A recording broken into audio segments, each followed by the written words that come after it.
Welcome, everyone, to the Meaningful Hearts Podcast, where we discuss the everyday questions that make us or break us if we let them. With your hosts, Drew and Daniela. Take our hands and let's walk this journey together.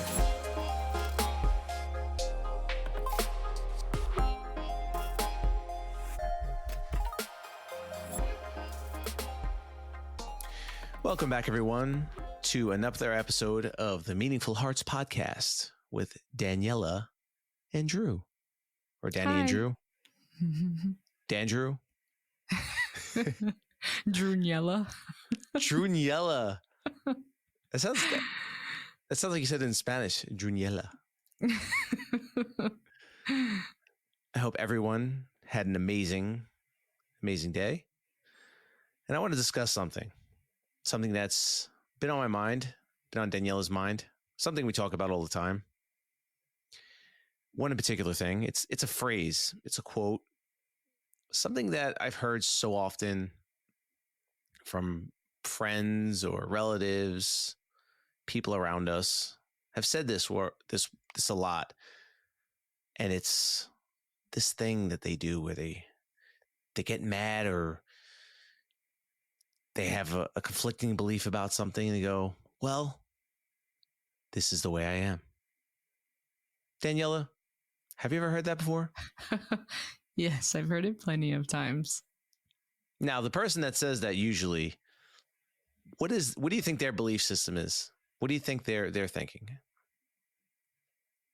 Well, I think that they think that that's all they know, that there's nothing different, that because of their base personality or their upbringing or whatever the case may be, that's just how it is.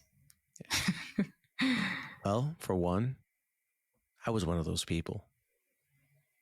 For a very long time, I took on the identity of someone that had their head buried so far up their own ass that they actually couldn't see the world and see how beautiful it is and how different things are. Now, I was, for a little reference, I always go back to this, that I was raised in a very hostile, conflicting environment with negativity surrounding me. Now, for a long time growing up, I didn't realize that I was in it. This was normal. This was life. So a lot of my perceived notions of the world and the way that my attitude towards doing things in life were very negative.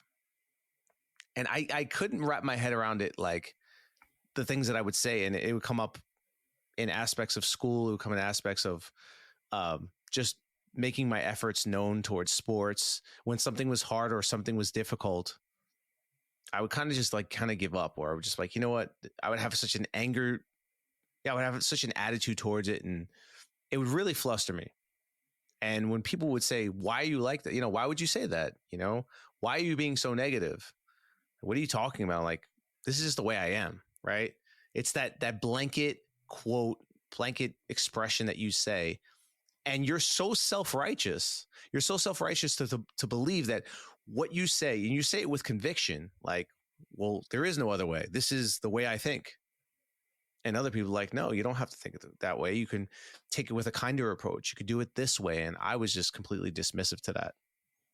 And it led me down a really ugly road, a really ugly one, where all I did was seek out people who also thought like I did, because they're right and other people are wrong. It's easy to do that, right? And in reality, all I was doing was seeking out misery, right? Misery loves company. It's like a breeding ground for more negativity, but you're embraced by them. They accept you for who you are and how you perceive to be. And those other people, they don't know nothing. They don't know about our lives. They don't know how it's been. This is how it is. And in reality, it's just a story. It's just fiction. It's a story that I grasped onto because I knew it so well. I knew the inner lining of that life. I knew the inner lining of that lifestyle. And I got to go home and reinforce it. I got to believe that you were lucky if you made more money, or you were able to, you know, get something, like an opportunity. It was just luck. That's all it is. I never thought of the work that was involved. I would perceive people that had more than me, or celebrities or sport, athletes, and they were just lucky. I guess luck was maybe 1% in reality, but I just looked at it as, well, I didn't look at their talent. I didn't look at the work they did. I just looked at, well, somebody just showed up at their doorstep and said, hey, I'm going to choose you. You're the one that's going to have that amazing life. Well, I can tell you that I was sadly mistaken. I was sadly mistaken by it all. And I think coming out into the world and meeting people that I was actually, well, to backtrack, I was actually accepting at a certain point in my life and realizing that I was wrong. And I think that was the hardest reality that I had to face. I'm still dealing with that. I still have to brush myself back and be like, yo, you need to listen more and stop trying to forge forward with your ideas and understandings of things, because there is more than one way to do things. I'm rambling a little bit, but just give you a little sidebar on where I'm coming from with this. And I'm sure a lot of you out there are struggling with this. Daniela? I was just thinking, wow, that must have been so hard. You and I are together, so we've had these conversations off the air, but even just listening to you speak now, I'm like, wow, that must have really sucked. It's funny because I didn't look at it as it was like a disadvantage. I was just like, oh, I'm right. I know I'm right. You can't tell me otherwise. You're being that way, you're acting that way, or you're doing it with a different approach. I was a little more aggressive towards things. Oh, this is how you have to do it. You have to do it more force, and it's not working right. It's impossible, right? In reality, I was forging forward and actually not looking at technique or ways to go about something. I was just forging forward. And in reality, I wasn't getting anywhere, but I was so convinced that my way was the way to do it, and there was no other way. And this is my understanding of how things are, and this is the way I am. And people would be like, that's wrong. And I'd be like, you know what? Fuck you. Pardon my French, but if you and I had met during that time, we would probably not, have worked out, because I think for me, I'm on the receiving end of that, or I've been on the receiving end of that with people in my life. My mom is very much, this is just how I am. And it is very difficult to have a relationship, any kind of relationship, with somebody who is like that. So I'm very glad that you have grown. I am curious, as you were talking, one of the things that I thought about was there a defining moment, or maybe several defining moments in your life, where you started to realize, wait, hold on, maybe I'm not right all the time, or maybe it's not just this way? At what point did you start to realize that having that mindset wasn't healthy for you? I think that I would say when I got into the later part of my 20s, at that point, I had one of my closest friends, Tarun, way ahead of his time as far as his thought process. And he was the only person that really challenged me. We became friends, and in a lot of ways we were alike, but in a lot of ways we differed, because, he had different ways of looking at things. So he's the first person to challenge me and battle me on it. Battle me literally to the point of anger and screaming and fighting, challenged me on it. And I would sit there in my own anger about it and really think about it. It made me think about it. I think it was the fact that I was being challenged at such a level with care and intent, and it wasn't something I could just evade. It's not something I could walk away from. I had to come back to these conversations, and he made me wear these badges of shame, in a sense, because that's my belief, but he wasn't believing that. So he challenged me on it, and I had to constantly be reminded of it. Now it's a hard reality. And part of me wanted to, sometimes when you're so ignorant, you don't want to give somebody credit. You want to sit in it. And because you're so angry, you don't want to win. You don't want to lose. So you want to win. It was more about winning for me. Right.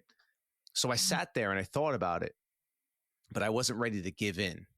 But slowly over time, I started to look at the redundancies and the conversations that other people were having with me. And I started to look back at myself and reflect and say, you know what?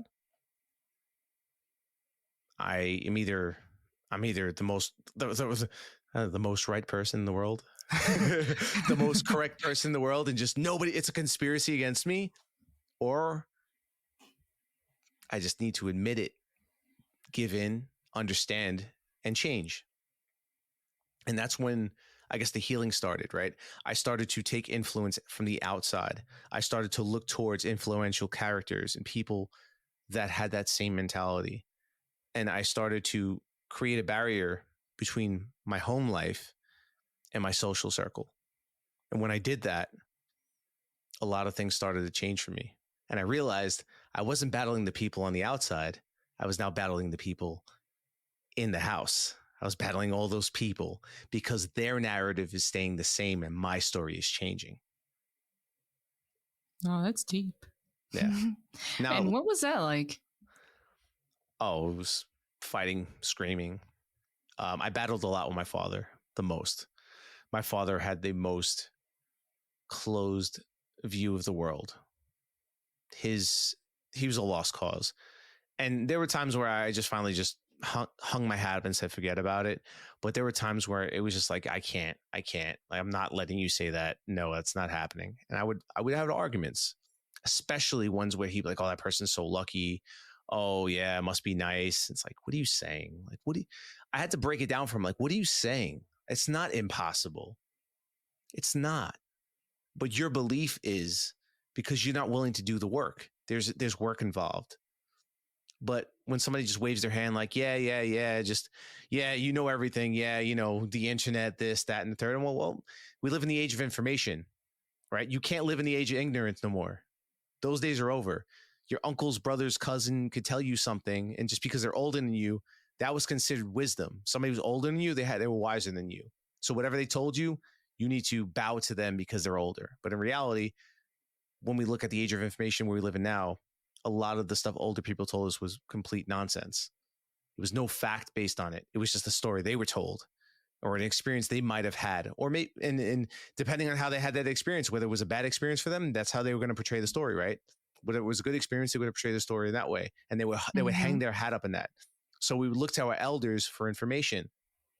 But now we live in a world where information is constantly changing.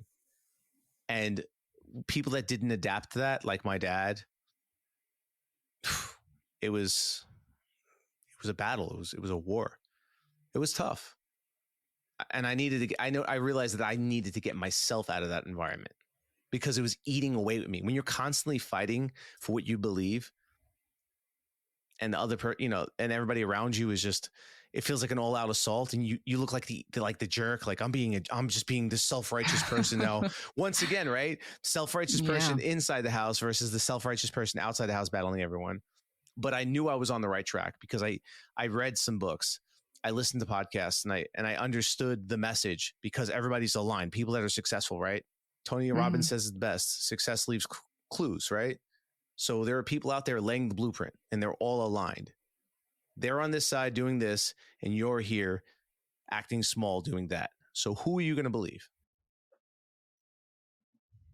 Yeah, those are pretty powerful words. Yeah. I think for me, part of what you were saying that resonated with me is coming off as like the know-it-all, or like the you think that you know better. See, you and I are different in that sense. I don't think that I necessarily adapted the "this is just how I am" mentality. I think in my experience, I've had to deal with people who have that mentality. My mom is like the biggest case in point. I don't know if case in point, that's proper, right? Yeah, I think so. I'm not sure. But in any case, she's the biggest I guess like example of this is just how I am. I remember she said that to you once one time. It's the easiest example because it's such a primitive way of thinking. Yes, my mom has always been like, this is just how I am. You either like it or you don't. And it is very, like I said earlier, it is very difficult to have relationship with somebody like that. And, you know, you described that with you, what helped you really start to change is that somebody challenged you on it. In my experience, challenging my mom is so difficult because she's my mom. Like there's an emotional connection. There's always going to be, and not that there wasn't an emotional connection with you and your friend, but it's a different type of relationship. Yeah. So I would get the response of, you know, you're supposed to understand these things. Like you studied psychology. Like that's why I would say these things. Like, what do you mean? Like, I remember one time I was having a disagreement with my mom about how her and my brother made me feel. And she said something along the lines of like, you know, you're supposed to be, I don't know why you're so difficult. That's what is like such a thing, like such a trigger for me is being told that I'm difficult. I'm really not difficult. I'm pretty easygoing. But growing up in an environment where you have to work around somebody who is unwilling to change, you know, you're bound to develop some type of, you know, difficult traits. I'm not difficult. I just, you know, I get it from somewhere, right? That's what I would say to her. Like, you're sitting there telling me I'm difficult, but I am a reflection of you in a lot of ways, not always. The difference is that I am willing to change. I am willing to grow. I am willing to take accountability and know where I'm wrong.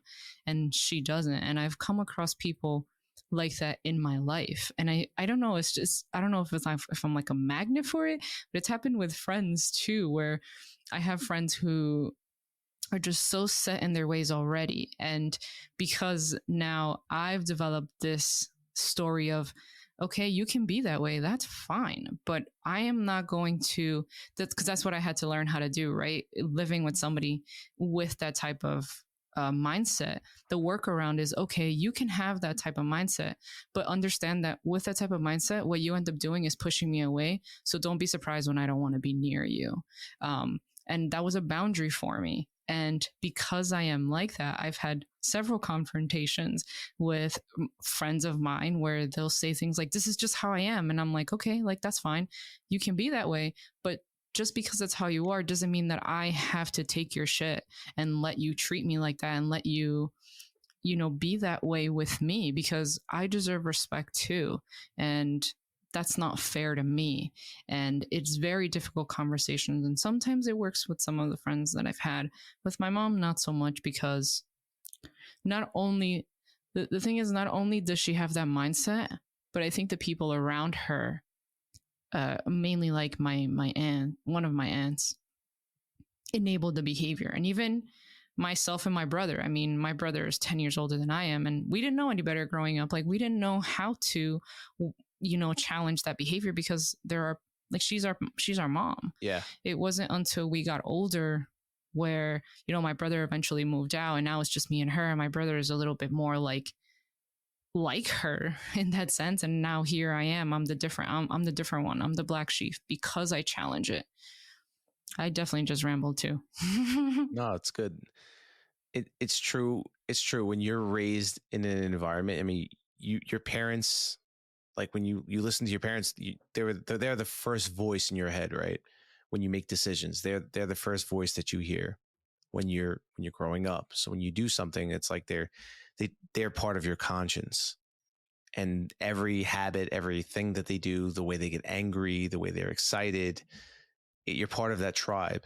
So when you decide that you want to challenge the tribe members, right, you're going to be met with a lot of resistance, usually, unless you're in a good tribe where they're welcome to change. But we were not raised in those environments. It was where you do as I say, not as I do, right? It's like, don't do that, even though I'm doing it. Don't do that. And right. that was such a contradictory or hypocritical thing, right? Like, how How can you say that's not okay, but you're doing it? And I always wanted to say that obviously as you get older, you challenge it more and but in the beginning it was like, what are you going to say? These are the people that feed you, that make sure you have a roof over your head, right? Well, I think that you also don't have I guess like I don't know how to. I would say the contrast. As you get older, you get the contrast of the outside, and then you come back home.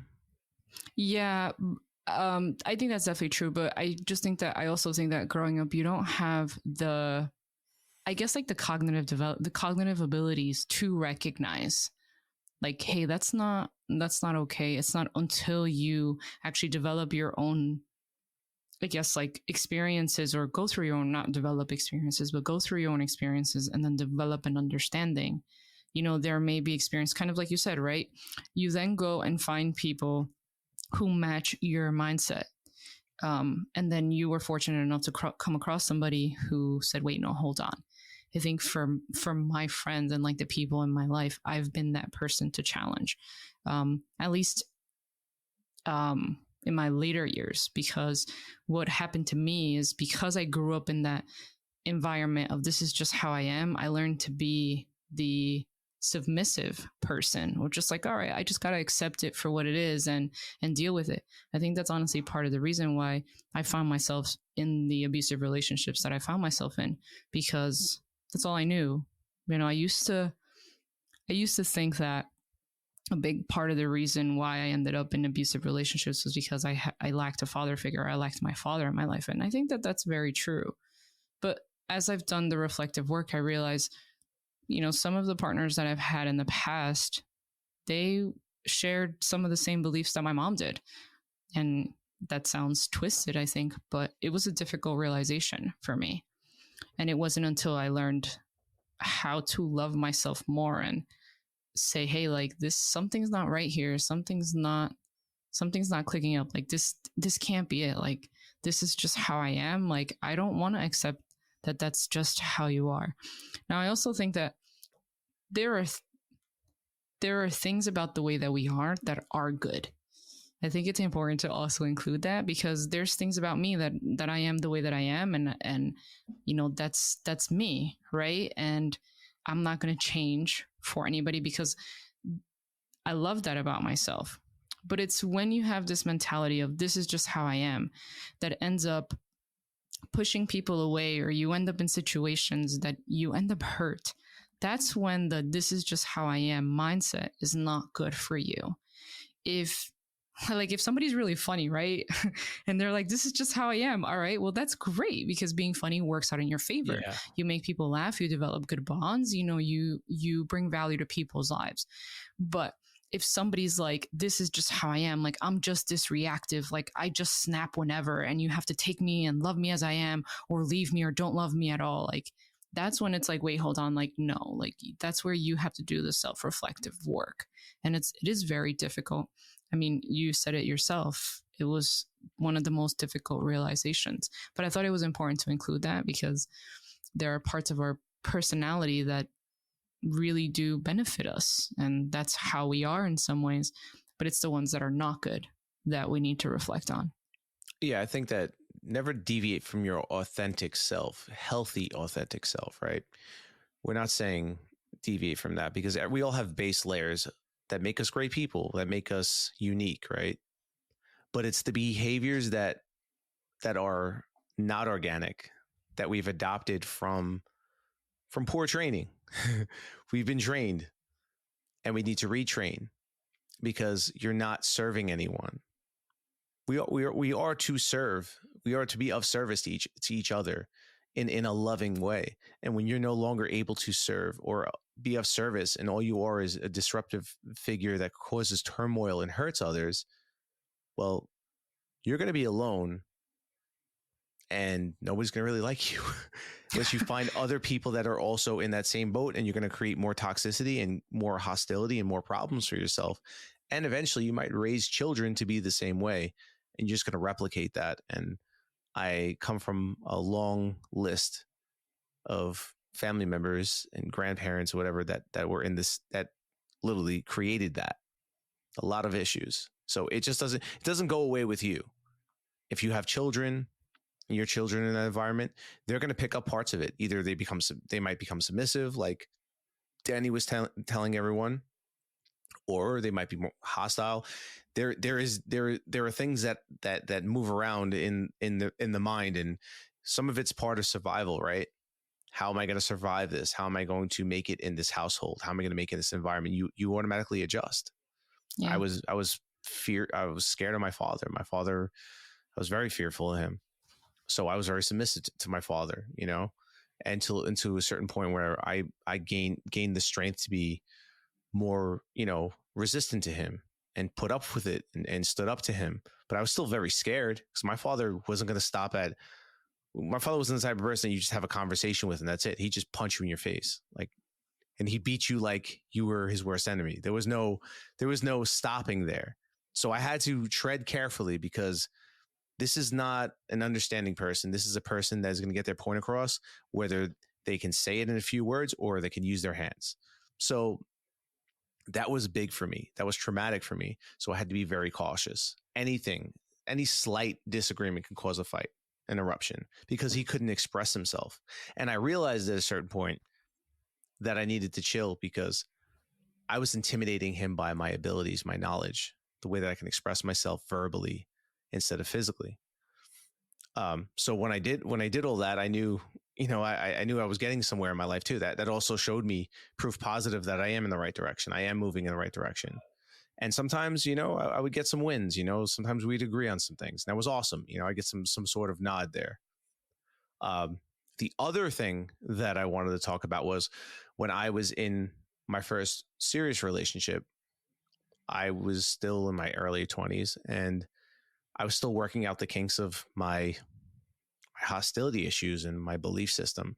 And even though I had this newfound belief system of, being better and doing better things, my delivery was very much still hostile. Like, this is new. This is the way it needs to be done. And this is how it should be done. And you're going to do it this way. And if you're not, you're wrong. And that was still wrong. Just because I knew the way to do things, or maybe I had a better understanding of things, I was still coming across like a real jerk. So those are things I also had to work on. And in doing so, my relationship was a toxic one. So you can still, so it was a long learning curve, and I'm still learning and I'm still developing, but working out all that and downloading new information and being able to use it, right? Because knowledge is great if you use it. It's not meant to just be stored. It's meant to be used as a tool. And that's another part of my development process that I struggled with. I struggled a lot with it. Yeah, it sounds like you've had a quite the journey in this process of changing your mindset, which I think is a good transition into just what we hope for our listeners, and whether they're on your end of, having this is just how I am, or they're starting to question and starting to think about things, or they're more on my end where they deal with difficult people with that mindset in their life. What are some of the ways that you might encourage people on your end to work through this? I think the first thing, I guess it's like almost like an addiction. It's realize you have a problem, right? Most people say if you don't realize you are an issue, you're causing turmoil in your life, you need to, because that's the first part. Because once you accept that, you'll be accepting of knowledge that's going to help you, and you'll be accepting of people that can help you or influence you in the right ways, and you'll be more inclined to push away and decline the things that aren't going to serve you and the environments that you keep yourself out of.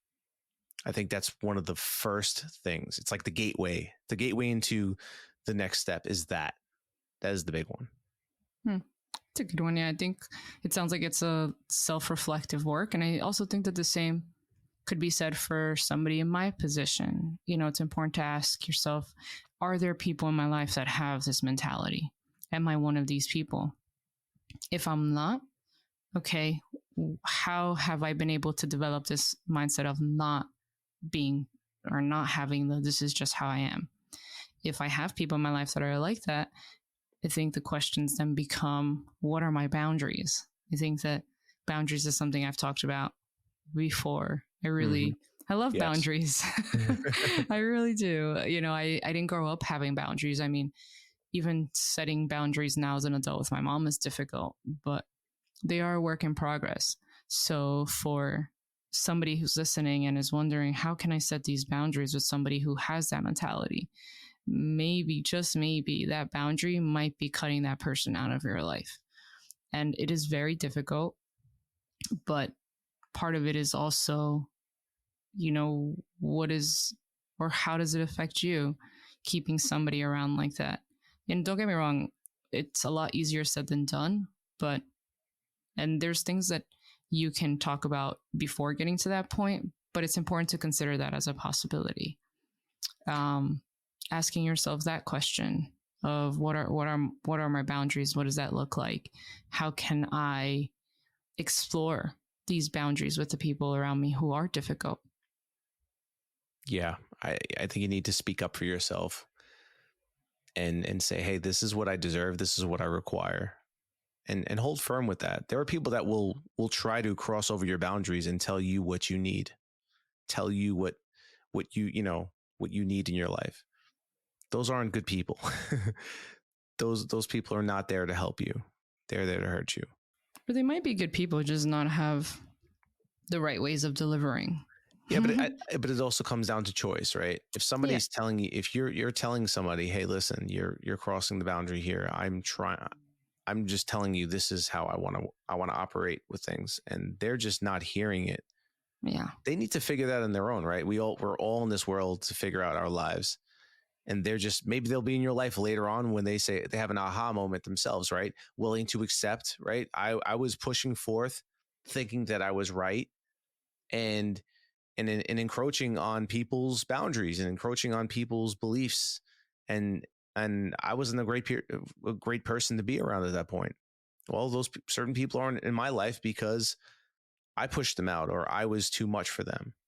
But I had to realize that myself. So looking back at certain situations or certain actions that I've taken, thinking I was right when I was completely wrong, I think that's something that's the person's responsibility to take care of, right? In the end.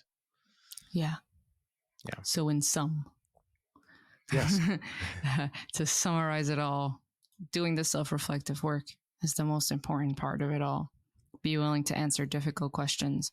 Can you look at yourself in the mirror and say, hey, is the way that I am healthy for me? Yes. And if not, what can I do? What can I do about it? Is it serving me as well as others? Yeah. You have to ask yourself those tough questions. This is not easy. Keep this in mind. This is work. All this stuff is work. I'm still a work in progress. Daniela is a work in progress. There are things that she's working on. For sure. It's like training in a dojo, right? You're constantly learning new moves, and you're also getting challenged along the way. The world is very challenging, and it will try your patience. It'll try you at every turn, and it's you being a student of life and understanding and being able to push forth and be wise. I think that's the true definition of being wise, right? To be able to carry yourself at a certain standard. But we hope that you take what we tell you and don't be too hard on yourselves. That's not good either. We want you to take this in, digest it, and get started. Journal, write about it, maybe make a compare and contrast of maybe the person you were yesterday to the person you are today, and what you want to change and what you want to, what you want to negate out of your life. I concur. We appreciate you all for listening. We really do. And we can hope that what we tell you will make tomorrow even better. We love you all.